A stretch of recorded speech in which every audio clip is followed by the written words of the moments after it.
Rapaziada, vamos ver aqui mais um videozinho do Semideus. O culto mais bizarro da história. Ele falou! Oh, yes! Bizarrex Farmex. Vamos lá, vamos ver dessa treta aí. Quem que é os mais bizarros?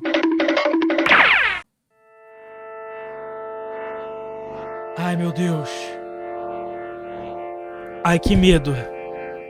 Nos dias de hoje, existem diversas crenças religiosas espalhadas pelo mundo, mas ainda há muitas pessoas que não identificam seus valores pessoais em nenhuma delas. E é assim que surgem as mais bizarras crenças e até cultos com as ideias mais bizarras que você pode imaginar. Você provavelmente já ouviu falar do evangelho do monstro do espaguete voador, por exemplo. Mas eles fizeram de sacanagem, né? Só que no meio underground das religiões da nova era, existem vários outros espécimes estranhos que poderíamos ficar aqui falando por horas de cada um. Porém, pelo menos pra mim, o movimento que é o mais caótico e bizarro de todos cai nas mãos da estranha Igreja do Subgênio. Conhecida no original como The Church of Subgenius, ela é uma religião paródia fundada nos anos 70. Ah, religião paródia, pô, é pra rir então. Na cidade de Dallas, no Texas, por Ivan Stang e Philo Drummond, tendo seu início oficial através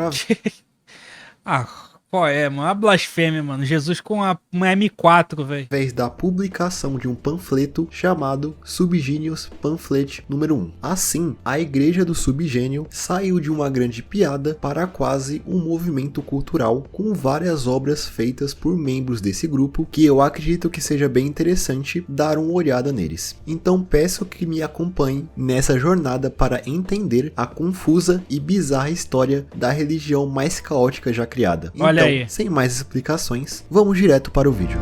South Park fez bem antes, dando uma estrela ninja pra Jesus, mano. Os malucos do South Park vão muito pro inferno, mano.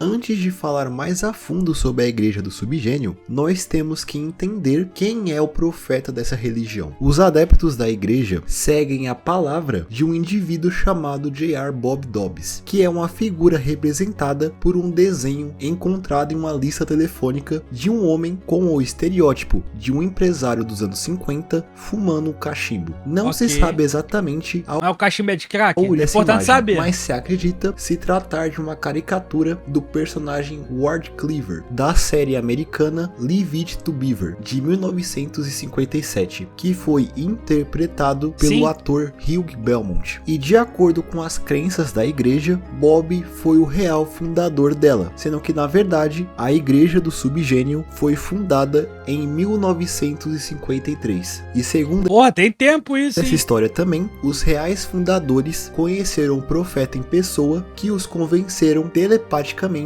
a se unirem à sua causa. E a história de Bob se inicia na sua infância. Ele nasceu em Dallas, no Texas, e era filho de um farmacêutico com uma dona de casa. Ele teria feito seu primeiro milhão ainda quando criança, brincando com o mercado de ações pelo telefone. E também foi durante a sua infância que Bob conheceu a sua primeira mulher, chamada Connie Marsh, que diziam ser uma criança com um intelecto muito à frente da sua idade. Além de ser louvada principalmente pelas mulheres adeptas à igreja, que também acreditam que ela seja a real líder da religião. E a relação entre ela e seu marido se tratava basicamente de uma poligamia, já que Bob possuía várias outras esposas, além antes de virar moda, hein? de Connie. Mas voltando a falar do grande profeta desse movimento, J.R. Bob Dobbs, ao longo da sua vida, teve muitos empregos, mas o seu talento está de fato nas vendas, sendo que ele se tornou o maior vendedor que o mundo já viu ou verá. E foi em 1953 que Bob recebeu uma visão de uma entidade chamada Jeová 1, também conhecido como JHVH1. Terão outros então. E seria um deus alienígena cruel que veio de uma galáxia do pecado corporativo. Seja lá o que isso signifique. A questão é que essa entidade informou a Bob sobre uma grande conspiração onde as pessoas normais queriam tirar todo o slack Slack do mundo. Porém, a entidade também disse que todos que seguiriam a doutrina do Slack seriam levados por naves oriundas do planeta X. O que porra é Slack? O que é planeta X? Antes do grande cataclisma que aconteceria no dia 7 de julho de 1998. Eu tô muito confuso, mano. Se lembrem dessa data porque ela vai ser importante no futuro. Logo, J.R. Bob Dobbs deu seus primeiros passos ainda em 1953 para criar a Igreja do Subgênio.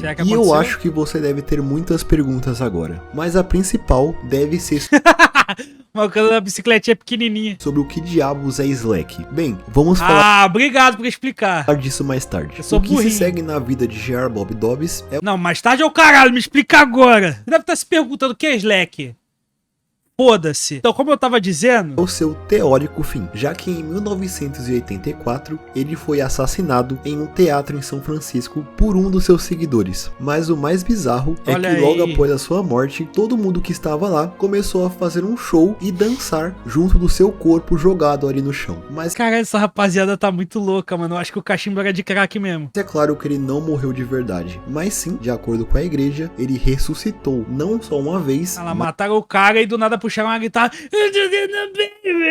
Mas várias, afinal, ele tinha muitos inimigos. E se acredita que atualmente J.R. Bob Dobbs vive em Dobbstown, uma cidade que ele mesmo fundou nas entranhas de uma densa floresta na Malásia. E apesar de muita gente que está vendo esse vídeo ter conhecido a sua figura agora, Bob é bastante influente na cultura pop, sendo que um dos fundadores da igreja, o Ivan Stang, disse uma vez que a figura de Bob é um meme antes da popularização da internet, já que a sua figura é replicada de diversas formas. Eu nunca vi, mano. Como em broches, estampas de camisa e até tatuagens. Além de ser... eu nunca vi essa imagem na minha vida, velho. Uma das inspirações para a criação do professor Utônio das Meninas Superpoderosas. Ah, é? Inspiração essa que foi confirmada pelo criador do Bob Good, criador da série, o Craig McCracken. E como visto, a história da grande figura dessa religião é bastante complexa. Porém, a grande mensagem da Igreja do Subgênio pode ser tanto extremamente complexa ou incrivelmente simples, já que o seu significado depende unicamente da interpretação de cada pessoa. Aí fica fácil. Mas vamos entender isso a fundo. Aí se eu respondo isso na prova, aí eu tomo 0, é foda.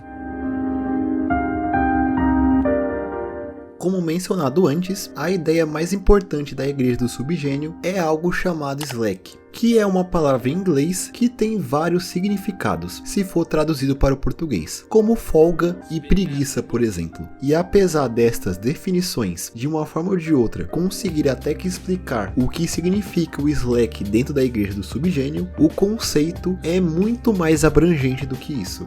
Basicamente, existem pessoas que têm o Slack e as pessoas que não têm. As pessoas que são agraciadas com o Slack notam que suas vidas estão sendo perturbadas por uma conspiração. E que diabos de conspiração seria essa, você me pergunta? Simples. Tudo. Sim, tudo. Olha lá, ó. Monark já vinha avisando vocês, hein? Acorda, cara! Tudo pode ser uma conspiração. Basta você acreditar que seja. Como ser demitido do seu trabalho, ter vizinhos chatos ou o trânsito que te impede de chegar em casa. Olha tudo aí. Isso é uma conspiração contra você, segundo as doutrinas da Igreja do Subgênio. E essa conspiração está roubando todo o seu Slack sem você nem perceber. E ainda... roubando seu Slack. Slack é o quê? Tipo, teu molho? Existem fontes que dizem que o real Slack é unicamente a figura de J.R. Bob Dobbs, ou algo que não pode ser explicado de nenhuma forma. Caralho. Mas esse não é o único conceito sagrado dentro da Igreja do Subgênio, já que dizem que os preguiça eterna. membros da igreja, na verdade, são uma raça separada de seres humanos, sendo conhecidos como Subgeni, ou pelo nome científico, Homo Subgenius. As doutrinas do Subgênio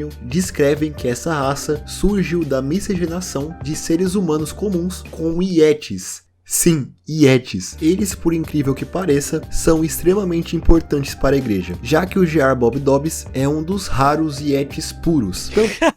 Também conhecido cientificamente como Homo correctus. Só teve que cortar um pouquinho os pelos. Acredita-se também que até hoje os poucos Yetis sobreviventes vivem nas regiões mais remotas do mundo, principalmente no Tibete. Enfim, acho que já deu pra perceber que os caras inventaram muita história. Fica até difícil falar de tudo, porque eu mesmo não entendi a maioria, mas de qualquer forma vamos seguir.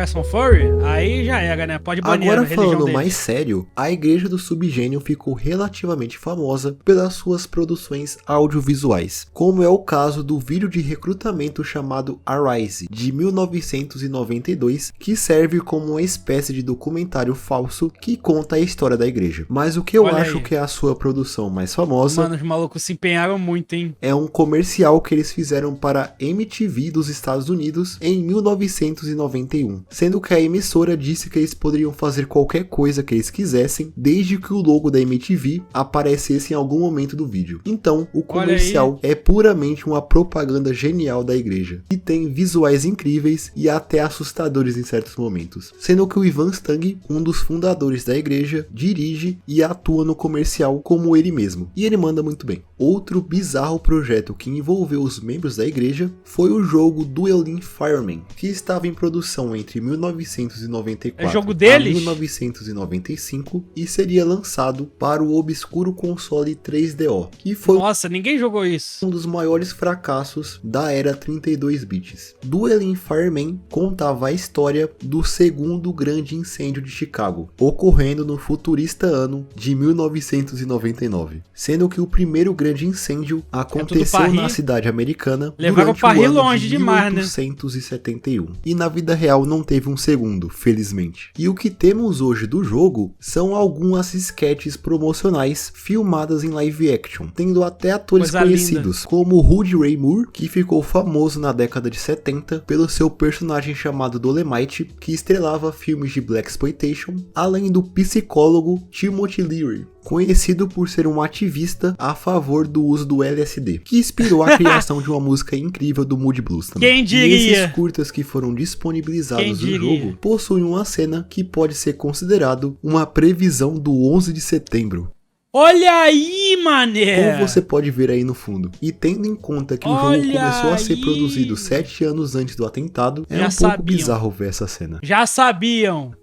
Apesar da Igreja do Subgênio eles estavam certos, fudeu, vamos ter que se filiar, mano. Construída como uma coisa para não ser levada a sério, muitas pessoas entraram na religião realmente acreditando que tudo aquilo era verdade, o que pôde ser comprovado no suposto dia marcado para a Que porra de roupa é essa, mané? visita dos aliens do planeta X em 7 de julho de 1998, já que, como era previsto, nada aconteceu. E de certa forma, até as pessoas que sabiam que tudo aquilo era uma enorme piada, meio que acreditaram por um momento que a visita dos aliens poderia acontecer. E é claro, efeito mamada, mano. Tinha também as pessoas que nunca duvidaram que a Igreja do Subgênio não era real. E as consequências disso não foram tão desastrosas assim. Mas o Ivan levou uma surra naquele dia. O grande problema de tudo isso foi que a Igreja do Subgênio surgiu nos anos 70. O cara começou pra rir, viu que deu certo e continuou só pra ver no que dava. Então. Foi a década em que surgiram perigosos cultos apocalípticos que causaram pânico na sociedade americana, como foi o caso de Jonestown e o Heaven's Gate. Nossa, esse do Jonestown é complicadíssimo. Foram as pessoas que seguiram esses líderes carismáticos a desfechos trágicos. E é claro que um bando de jovens meio hippie, adorando um clip art tirado de uma lista telefônica, abriu os olhos de muita gente e fez com que Ivan Stang e Philo Drummond se tornassem aos olhos da mídia e das autoridades locais indivíduos com o potencial de serem tão perigosos quanto Jim Jones. Mas no fim, parece que a real ideia de todo esse movimento prevaleceu e até hoje eles seguem com o projeto vivo. E dentro do documentário lançado em 2019 sobre a igreja, é falado que tudo aquilo servia como um ambiente para as pessoas que não conseguiam se encaixar na sociedade, ditos como esquisitões, encontrarem pessoas como elas. Cara, mas isso daí é uma coisa legal, é um fator legal em qualquer religião, tá ligado? Porque, tipo assim, cria um grupo de apoio pras pessoas, tá ligado? Tanto que tem muita gente que às vezes tá numa situação ruim, às vezes tá com depressão, ou então tá com problema com vício em droga, em bebida. Encontra na igreja um caminho correto, tá ligado? Um jeito de se corrigir na vida, tá ligado? Isso é a coisa mais incrível de toda essa história, na minha opinião. Afinal, o nome da igreja surgiu por um motivo simples. Toda essa maluquice de J.R. Bob Dobbs, humanos descendentes de Etis e anti-virgem, nunca viria de uma mente genial, e sim de uma pessoa abaixo de um gênio, um subgênio. Ai, toma! Olha aí, meu nobre.